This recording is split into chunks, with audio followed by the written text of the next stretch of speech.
Thanks, Brandi, for being here. So let's dive into the common misconceptions of meditation. If you want to highlight a little bit of like, because I think that there are so many um, people that say, I can't meditate, I'm too busy, all of that kind of stuff. So I would love to hear what you hear from clients and yeah, support that we can give to the listeners. Absolutely. So I think the first number one thing that I hear that is a common misconception about meditation is, but I can't quiet my mind. Mm. That's the very number one thing. The chatter just doesn't stop. So I can't meditate.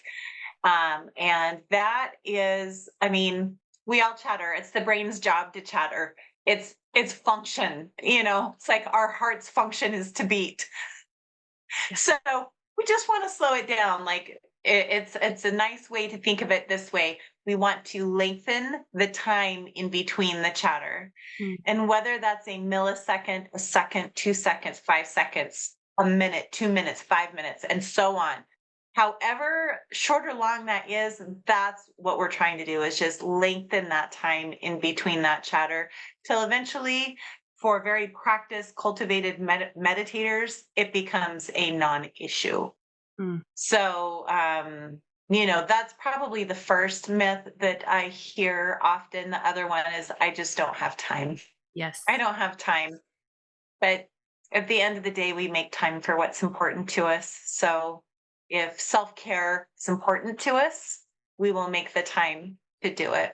And, I just say start with 5 minutes. Start with 5 minutes and then add a minute every week until you're at a desired level. If it stops at 10 minutes and that's all you got, perfect. Do that. Yeah. Do that until it grows. I think a lot of people, and I talk about this in the self-development world a lot, it's like almost this idea that we have to go big or go home, right? Like this, you're not doing something and you want to start doing something. So you're like supposed to either be an expert at it immediately, or you're supposed to be doing it, I'm air quoting for those of you listening, so perfectly, which that doesn't exist either. And it keeps us from just starting. I always say, just like start small, start simply, like start right now. Right. And like you say, Brandi, like if you can, we all make time for things. It's like we make time. We all have the same amount of time Mhm. in the day. Right.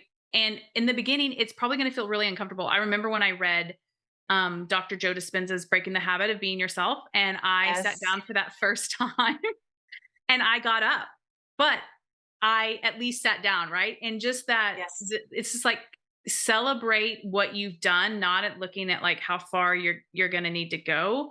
And like you say, just do 5 minutes, just do 2 minutes. Like, what is it that Mhm. like, Yeah. makes you feel like I got to get up? What is that? What is that for you? And then, like you say, just add the couple of, add a minute every week to it.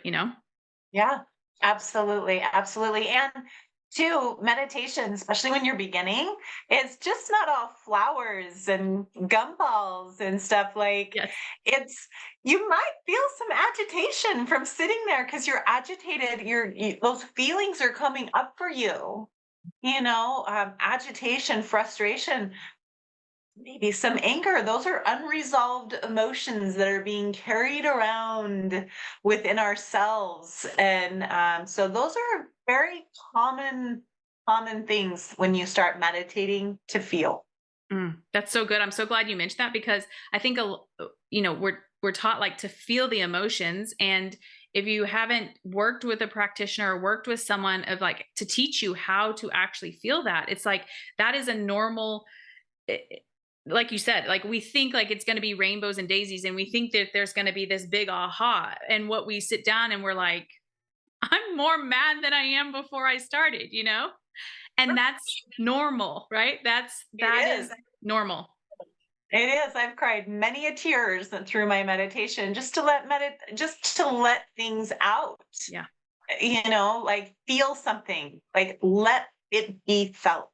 Mm. We are in a big society of stuffers. Yeah. And we all stuff emotions. I mean, some people don't, but there's a lot of people that really are stuffers. I'm one of them. I'm a big stuffer. And so when I was going through massive healing processes, there's lots of tears. And sometimes they just come out and I'll think, wow, where did that come Mm. from? Where I didn't even know I was still sad about that. I didn't even know that was still existing in my repertoire of emotions, And all of a sudden I'm bawling about something that happened 20 years ago, Yeah. and it's just my body finishing processing. It's over when it's over, Yeah. you know? And I think the mind too wants to at least my mind wants to sometimes make sense of it. Right. I remember when I was working more with like an embodiment coach probably. And I remember asking her, like, why am I crying so much? And she's like, you've just had that much of what you're saying, right? Repressing and stuffing down. This isn't a problem. Like this is amazing. This is wonderful. Like this is what it's supposed to be like. It's fine. And I think sometimes we want to be like, well, why am I crying? Or why am I? And it's just like, just allow yourself to feel whatever it is that needs to be felt versus trying to go and chase and figure out what it is versus just Yes. like sometimes it's just like sometimes I just, in the beginning I was like, the tears are just there because I don't have the words to express what I'm feeling. And it's just a release, Yeah. and allowing yourself to have that. And that's okay. Yeah, totally. That's perfect. Yeah. So Mhm. let's talk about the five in your book. Um, let's talk about the five main types of stress and which stress many of us actually live in. And then how do Yes. we lovingly, work to get out of it? And it's a process, right? Like everything, I think first and foremost is all of us celebrating where are we, right? Like it's Yeah. not a problem that we all live in this or most of us live in this area of stress. And also what are the ways that we can start being more aware and how to get out of that so that we aren't in that type of stress and what that's doing to our bodies. Absolutely, absolutely. Yeah, stress is something that we are all just pretty much accustomed to feeling and doing. We live in that state of mind, which is fight or flight all day long. Yeah. And so there's different stresses. Some of them are good, like good stress, which is one of them. And good stress is that kind of stress that helps us to get the job opportunity or the promotion. It's that healthy level of, we didn't used to be able to run the 4-minute mile, but now we can. Mhm. It's just that achievement type of stress where it makes us humans better.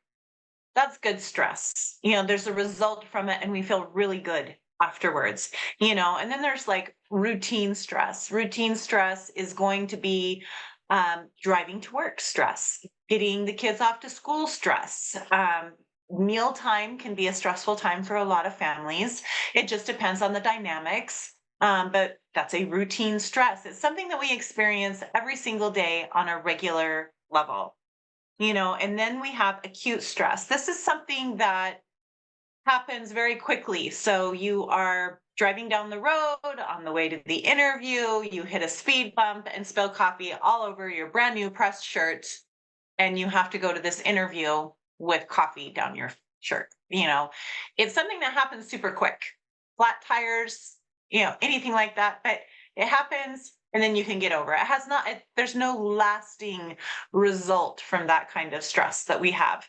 And then there's chronic stress, which this is where it really starts getting sticky because this is love, career, life, like situations where we view have no end, Mm. in sight.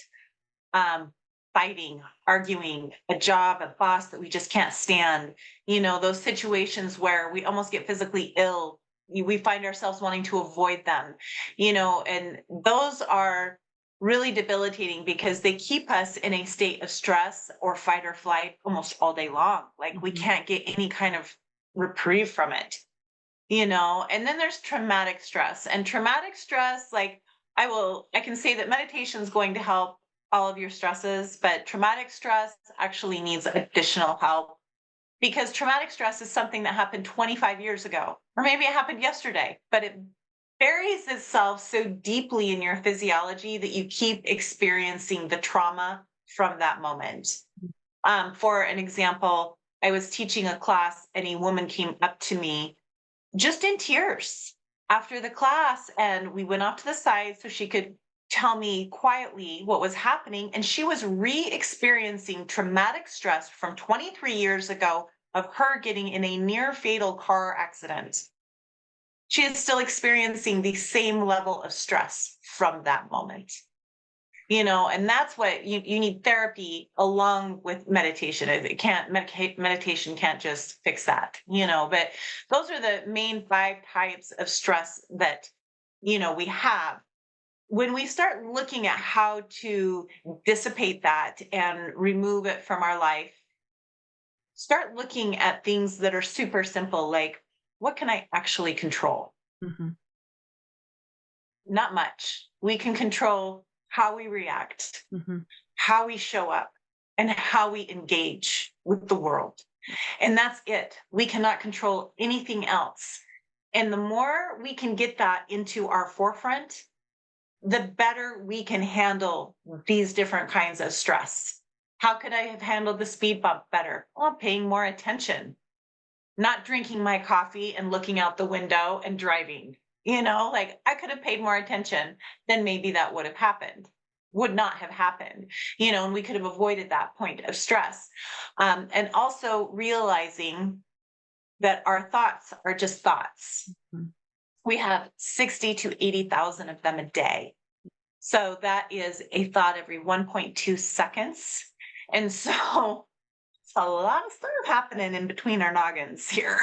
A lot on the back, like, a There's lot of those thoughts don't even like, we're not even registering them. It's not like you're thinking, Yeah, "Oh, I need to, like, get my toothbrush and put my toothpaste on the toothbrush and then put it in my mouth." Like, that all right, just your body just does that, right? Because your brain would be so exhausted, even more than it already is, if you right. had to, so your body does that to help you, right? Like, it minimizes some energy, it Mhm. does some of that stuff for you.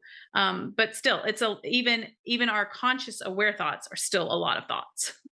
Oh, yeah, they are. There is a ton of stuff happening, and there have been studies done on these thoughts. Like 80% of them are negative and 90% of them are repetitive. I mean, there have been studies done all over these thoughts.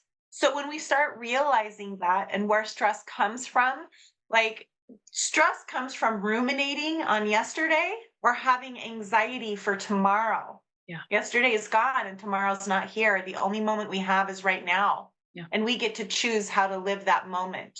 yeah. And so when we really look at that and look at what we control, that is a huge way of how we can challenge it. And I'm not saying that it's easy. I mean, been going through things this summer that have been a lot and heavy on my mind, but I know I handle them better now today with my decades of meditation behind me than I did 25 years ago. I would have been a hot mess. Yeah. So it does make a difference when we take that time to visit ourselves in stillness and silence. Yeah. I don't remember what book it is in, and if I can go back and find it, I'll put it in the show notes, but they were talking about thought addiction. And I was like, "Oh my goodness, that is such a good," because I would probably say I have thought addiction. I mean, I'm sure probably a lot of us do, right? It's if Yeah. you notice those same thoughts that are so repetitive and on a repeat, and notice when that thought comes up, like a lot of time I've noticed it always comes back to money typically, or something about Hmm. me not being the best mom. Those are two of like the favorite ones that it likes to serve Yeah. up to me. And just recognizing like when I'm having fun, when I'm like in almost a higher vibration, that thought comes in to try to be like almost like keep me back in line, right? Like, hey, we're having too much fun, we're expanding too much, we're enjoying ourselves too much, and it brings it back in, right? And for so many years, I believed that. Versus what Brandy's saying is like, I mean, and I've heard like 96, 98% of our thoughts, they're not even our thoughts. Like those beliefs Mhm. came from someone, parents, caregivers, society, school, wherever, right? And just recognizing, like stopping and being like, wait a second, is this even, how does this, I don't like to ask, is this true anymore? Because sometimes in my body, it feels very true to me, right? But Mhm. asking, you know, does this thought serve me? Does this actually fuel my expansion, or does this make me feel more contracted? So asking yourself some Mhm. empowering questions when that thought or thought addiction comes, up, to give yourself some, like what Brandy's saying is like some space, or like their thoughts are like clouds in the sky that kind of just go, Yeah. you know, just by like which ones do we want to grab onto, and like, that one with like I'm not a great mom is not one that I like to continue. Right? No, I feel you. I mean, and some of it is understanding our ego and like what our ego is for, and that it gets bored. Yes. And so, in order to give it something to do, it creates problems. Yeah. Yeah. It creates problems. Like our ego is to help keep us clothed, fed, and out of danger. But because that is no longer an issue, because we can go to Walmart and be clothed, fed, and out of danger relatively quickly, Yeah. you know, our ego, it gets bored. It needs something to do. So by giving you something to worry about, it's now protecting you. Oh, don't worry. I got you. I got you. I'm protecting. Now I'm protecting her. I'm protecting him. Whatever it is. Ego is responsible for a lot of that stuff. We need it and it's good to have.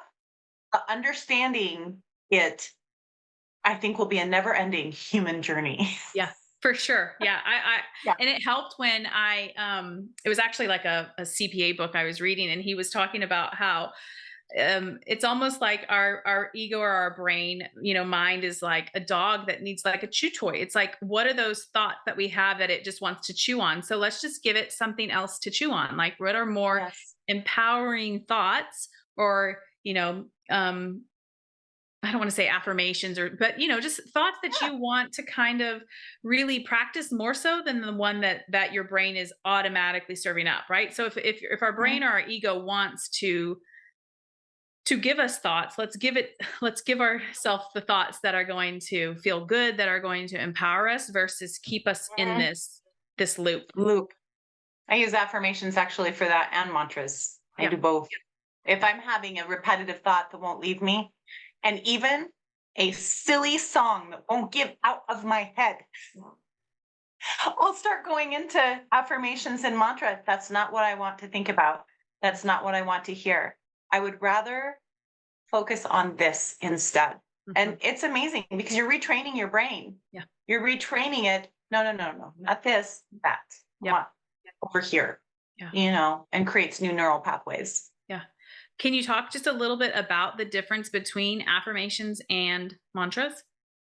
Yeah, yeah, yeah. So they are pretty similar. Okay. Affirmations and mantras are fairly similar, but a mantra is specifically a mind vehicle. That's what it translates to. Mantra is a Sanskrit word which translates to mind vehicle.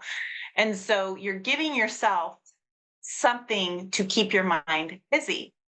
Sanskrit is most traditionally mantra when you're talking about meditation, but that is not to exclude all the other beautiful mantras that are out there in many different languages. It's just for this purpose, mantra is traditionally a Sanskrit term that we use. And so those Sanskrit terms, what's so nice about them, we can know what they mean, we can know what they translate to, we can know all of that stuff. Excuse me. Um, but because it's not in a first language, we can disconnect from the meaning of it a little bit more and connect deeper into the vibration of it. And that makes a huge difference. Okay. So you want to dive into pineal glands and um yeah, like I want to talk more about like if you can explain like what is, because I know it from reading Dr. Joe, but like our pineal gland, what is it for? How does it get blocked or clogged, or what I would just say not in its highest use? And then how Mhm. can what are things that we can do that can help clear it and be able to use it for what it's meant for? So the pineal gland can be clogged in a lot of different ways. So it is our third eye. So it's also our chakra. Our third eye chakra is what it's related to. This is the closest point to it since it's in the middle of our head.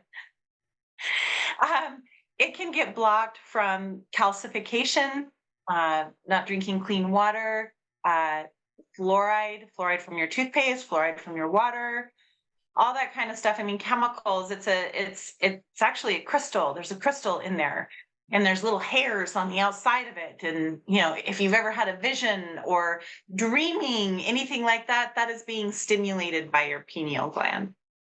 And so it can get blocked energetically too. So there could be so many reasons for that. I mean, it's our third eye. Part of our humanness can block it. I mean, so people that are psychic or mediums or, something like that, they don't have their filters on. Their filters are gone. And so their third eye is wide open. They can see a lot of things, they can receive a lot of things, and they've been able to harness it in that way. But for most humans, that's a little bit of a challenge to be able to do that. But accessing your third eye, you can do a lot of things for that. Breath work is incredible for your third eye, which is your pineal gland, however we want to say it. Yeah. Breath work actually, when you take those long, slow, deep breaths in, you hold at the top of your breath and then you release it and you let it out, and you continue to do that, it starts having a stimulating effect on your pineal gland. And two, vision, when you visualize, like this is your vision, we're visualizing it open, visualizing light from, the divine source coming down into your pineal gland. Not too much, you don't want to give yourself a headache, but if you can visualize it coming in and then out through your third eye, it's like you're cleansing it. You're bringing in light, letting it go out your third eye. So it's being able to go somewhere so you don't let too much in, because it can give you a headache. But those are all ways you can stimulate that. Meditating in stillness and silence and concentrating, like when I say concentrate, it's not like you're like, I'm concentrating on this. It's a gentle concentration on your third eye. You can even start feeling it tingle. You can feel the energy, because where attention goes, energy flows. And so going into just a meditation and gently, like, kind of pulling your eyes up to look at your third eye with your eyes closed is another way to help stimulate that energy that is right there. If those are all techniques that you've been doing and you're still finding that you feel like you're blocked there, Mhm. it would be helpful even just to go in for some Reiki, because they'll be able to tell you if that is slow, running backwards, or if there's something there that feels like a block. A lot of times Reiki practitioners can feel that and see that. And then you would need to go a step further based upon what they say if it was still blocked, to get some help in clearing that energy, so it can be a little bit more open. It's interesting because sometimes people will say like the visualization or the imagination of like not able to do that. And I think everything kind of goes back to a practice, right? Like Yes. how much practice, how much time, and we are imagining, we are already visualizing, right? Because if you worry, Yep. you are visualizing, you are imagining, right? So Yes. we have this gift already. It's just awareness of noticing like how are you using it? Are you using it for thinking about what you want to create, what you want to have, who you are and are becoming, or are you using it for worry and for, or like you said, looking at the past and thinking about the past and replaying that same, story over and over again. So spending some time, giving yourself some time to like play with this. And like I always say, I'm not, when I start, right? It's not, it feels uncomfortable. It feels weird. And we want to ask and we want to know, am I doing it right? And I've always heard, I love it. Your thoughts on this, Brandy, of like, there is no right or wrong, right? Like you're just sitting down Right. and you're just being with yourself and you're becoming more present, you're getting to know your body, you're getting to be connected and just allowing and knowing that like if every one of us when we sat down and there's walking meditations too, right? Like there's all different Yeah. types. Oh, yeah. But if we did it and when we thought it was just perfect for us in the time that we did it, the way that we did it, and we got exactly what we needed out of that. Yeah, no, absolutely. I totally agree. There is no right or wrong way to do meditation. Now, if you were talking to somebody who is like a Buddhist monk, they might say, no, that's wrong. But for all our intents and purposes, just beginning with something Yeah. that helps you to disconnect and just be present in that moment. Yeah. I mean, I even like to encourage people to do present moment activities. Like, what is it that you do that keeps you so present that time flies? You know, for me, it's art. Like when I do pastels or paint or something like that, I can get sucked into that, and all of a sudden 6 hours have passed. I'm like, what? You know, because I've been so in the moment, time no longer matters. Yeah. I'm just in this space of being present. That's really what we're wanting to give our brains a break from, because it's like restorative. Yeah. You're awake, but now you've been so present in your moment, you are now restored. Like after meditation, some people will say, well, I always fall asleep in meditation. And the first thing I say is, well, you're probably not getting enough sleep, Yeah. I'm like, for probably tired. one. You're probably tired and your body needs it, but try shortening it. Try changing your position. You know, try sitting outside. You know, try using a mala bead. Try using a mantra. Switch it up. If one way always makes you fall asleep, switch it up so you can remain in that awakened state, in that present moment with permission, Yeah. because we rarely give ourselves permission to do that. We give ourselves permission to do everything else Yeah. but sit in stillness and silence Mm. and just be,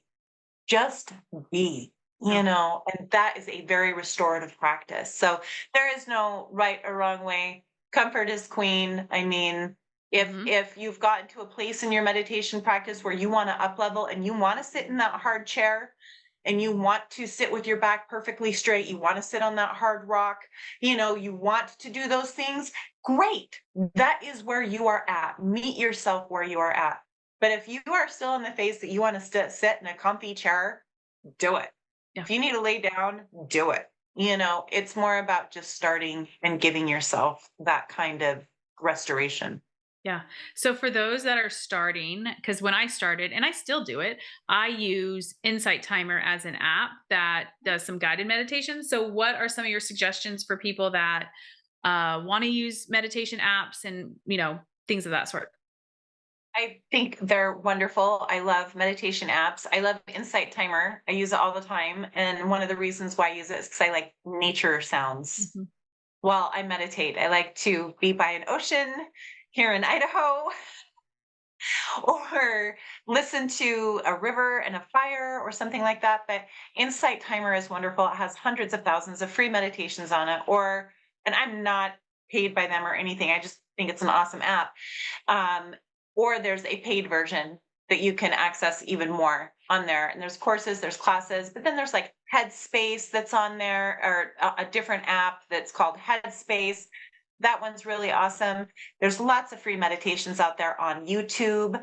I have free meditations out there on YouTube. I mean, there are just they're so accessible now. I mean, there's even free meditations from like um, um, Buddhist monks, from yogis, from all of these people, gurus, yogis, all these people all over the world have been putting these out because, it has such a profound effect. So, yeah, I love apps and I love YouTube University too. Yeah. I love YouTube University too, as well, as long as they don't have ads. I have used I some know. where I'm in the middle of a meditation. I didn't realize that Yes. this person. So just make sure if you're subscribed to their channel or Yes. you're listening that they don't have ads, because talk about frustration when you're in a meditation and then you hear, and then the volume changes and then we're like having Yeah, an ad about something and you're like, I "Ah." agree. Yeah. I know. Yeah, no, I know. Yes, make sure. But mine should not have ads. None of them are Yeah. set up to have ads. So they're just resources for people. Yeah. But yes, I am with you on that. Nobody wants to hear an ad.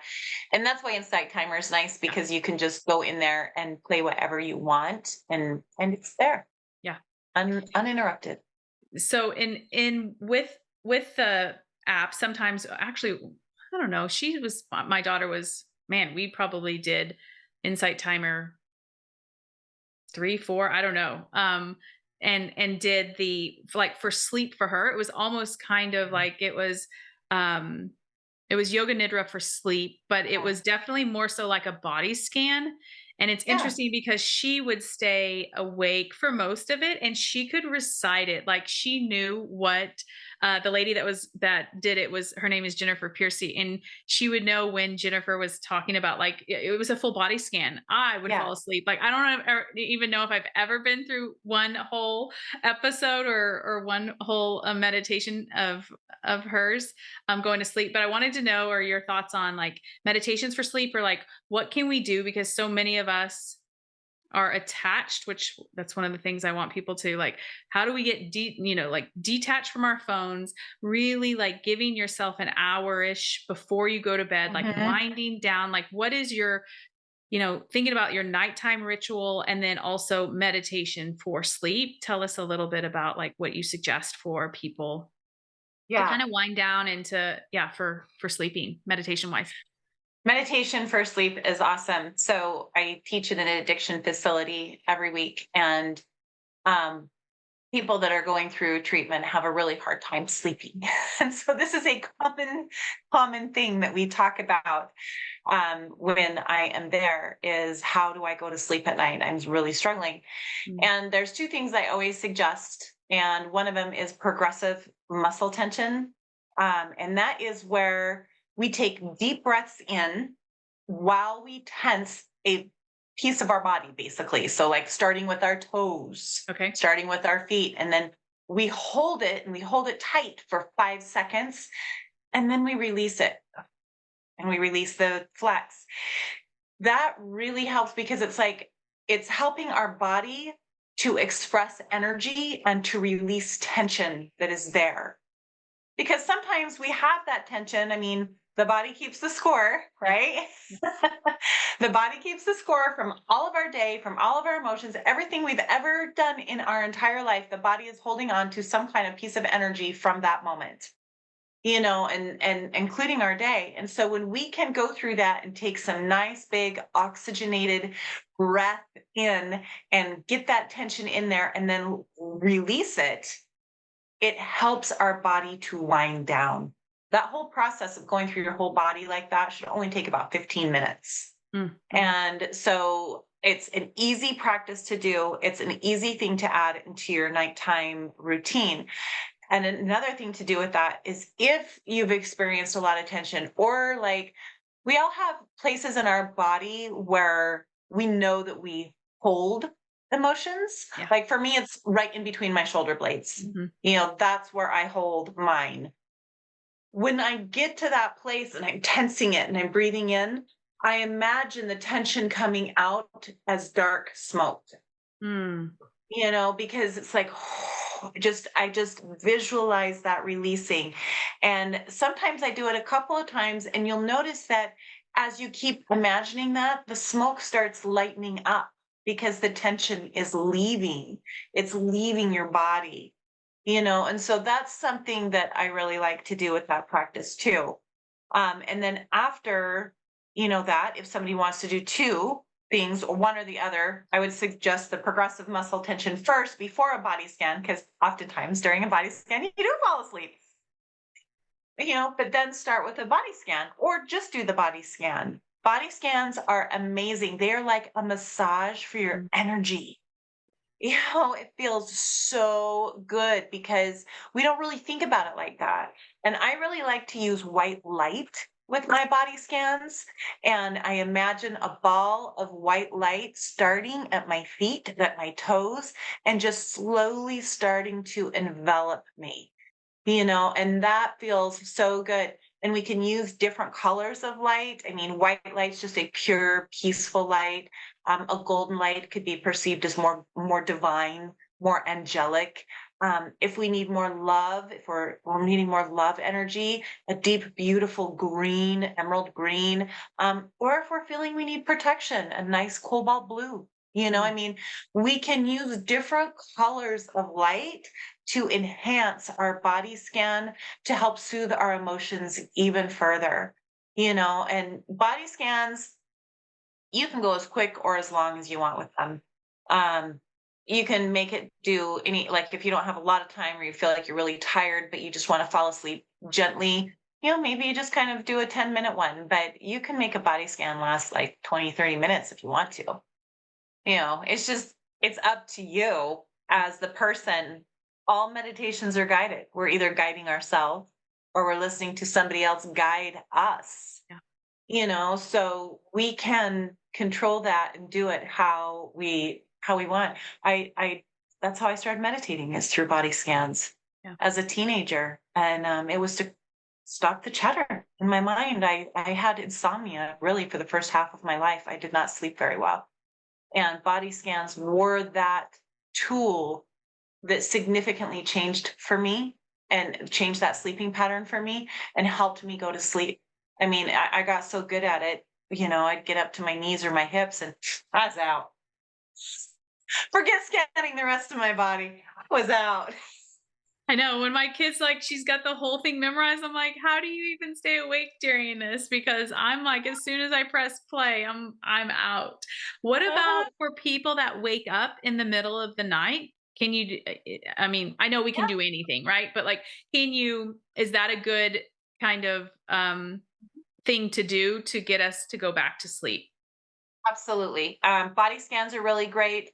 I noticed for myself, and when I talk to people that are not having good sleep and they're waking up in the middle of the night, usually it's because the what ifs have crawled into our ears and everything is worse at night. We have a lot on our mind. I will do a couple of things. One, I will go into mantra to help get my mind off of whatever it is. Now, just because you go into mantra doesn't mean it's just going to be that mantra. You're going to get distracted. The thoughts are going to distract you. You're going to, go over here again. It's like, okay, that's okay. No, brain, we want to come back over here. Come back over here. It's just a gentle reminder. The more we do that, it's actually really good for our brain because it's telling our brain, no, now is not the time. Right now is sleep.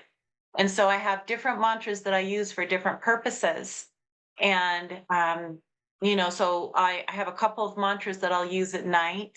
One of them is Om Mani Padme Hum. That is a beautiful mantra. The jewel is in the lotus is what it translates to, which doesn't make much sense, but it's a oneness type Mm. mantra. It's very peaceful to say. The vibration is very beautiful and it's very relaxing and calming and stuff to me. So I will say that a lot at night. Or I use Ho'oponopono, the Hawaiian one of I'm sorry, please forgive me, thank you, and I love you. And I will use those to help me get my mind off of what's happening over wherever. Because it's worse than that. You're going to wake up in the morning and be like, why was I so worried about that? There was nothing I could do about it right then. Yeah. There's nothing you can do about it right now. It's 2 a.m. Yeah. The best thing you can do is to go back to sleep. And then if those do not work, I have a grounding meditation that I have done for years where I grow my roots deep into the earth. And when we do that, we're accessing the energy of Mother Earth. And it's like she rocks us back to sleep. Mm. She's just her beautiful, nurturing energy just rocks us right back to sleep. So those are some of the things that I do for myself and I tell others to do in the middle of the night when they wake up with the what ifs. And if none of that works, get up and read. Don't lay there and torture yourself. I was gonna say, yeah, get up and journal. Sometimes I've had clients that are Yeah, like, it's just journal, like, read. well, how much Mhm. have you given yourself? Like, I think sometimes the mind comes on at nighttime because we haven't given ourselves much stillness in the day to let it kind of talk to us or whatever it wants to do. And so get up and journal or journal before Mhm. bed. Like try doing that for a Yeah, couple of nights in a row and see how you feel just to absolutely. just like whatever. It doesn't have to be a certain way. You don't have to be like, dear journal. It's just like just write down whatever's happening or Yeah. just allow yourself because it's almost like I think of it like that little 2-year-old that like we haven't given them enough time to talk. And then when it's time for bed, then they're like, well, let me tell you all the things, right? Versus giving our minds that time during the day. So yeah, journal and yeah, allow yourself to have some space. It feels I was reading a book one time and she's talking about like we're not allowed to be bored, right? We haven't given Mhm. ourselves boredom, which we packed it's like we live in this productivity society of like everything Mhm. every single second has to be accounted for. Okay, then let some of those seconds and minutes and hours be bored, stillness, being with yourself, allowing yourself to your mind to kind of wander versus having it be so focused all the time. I agree with that, and cell phones and technology are a huge distraction with that. Very It's much so. kinda made us all look at the squirrels, running around. Greg Braden talks about that. He, shared a story about going on a retreat, and a father and son were there, and somewhere along point A to point B, they lost their phones. And he said for the first day, they were actually like mourning the loss of their phones. Like you could see them physically mourning, like they didn't know what to do with themselves. And they were out, in nature at a beautiful retreat. And he's like, but then all of a sudden the next day, there was all these other things to get to. It was all of a sudden nice to sit by the fire and listen to nothing. It was nice to lay back on the grass and watch the trees. It was nice to do all of these things that we used to do all the time, but we don't do them anymore. Yeah. So, yeah. And our bodies are craving them, right? I think our bodies Mhm, are truly craving them. I love it. Do you mhm. have anything else that you want to add that I haven't asked or thought about that you want to share? Oh my gosh, I don't even know. I could talk with you all day about meditation and all this yummy stuff. Yeah. It's just like, so for people that have never done it before, it's kind of like when I go see Burma with Reiki. I'll put in the show notes Yes. what episode that is, but it's like, how do you describe how you feel? I can't. It's you just, or like, how do you describe what Reiki is and all that? It's just like, it's just a feeling, right? Like you just Yeah. feel like what Brandy said with the sleep meditation or the body scan. It's just like this salve for the body, and I don't even know how to Yeah. describe it. It just feels good, right? And we It want to does. we're searching for all these things that make us feel better. It's like we have things that cost no money, and we can Yeah. do that right here with ourselves in this moment, now Yeah. or nighttime or whenever you decide to do it. And so, yeah, I just encourage you to like dip your toe into it and try it and see how it feels. And when I say stick with it, what I mean is like give it more than one time, right? Like a lot of times people will sit down and they'll be like, oh, I couldn't shut the mind off. It's like, yeah, that's okay, right? Like that's supposed to, like we talked at the very beginning, it's supposed to happen. So yeah. Absolutely. Yeah. Absolutely. Well, thank you so much, Erin. You're just Thanks. delightful. Thanks for coming on. Where can people find more about you, learn more about you, YouTube channel, all the things? They can go to my website, Golden Alchemy Meditation. They can follow me on Instagram, same Golden Alchemy Meditation. I just plunged into TikTok. I didn't think I ever would, but I'm spreading meditation goodness.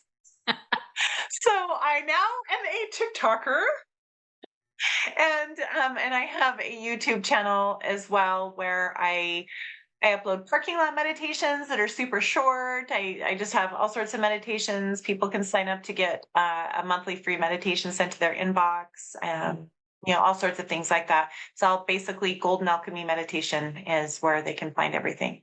Perfect. I'll put it all in the show notes. Thanks for coming on, Brandy. I appreciate Thank it. you. And thank you for each of you that are listening and watching. Until next time.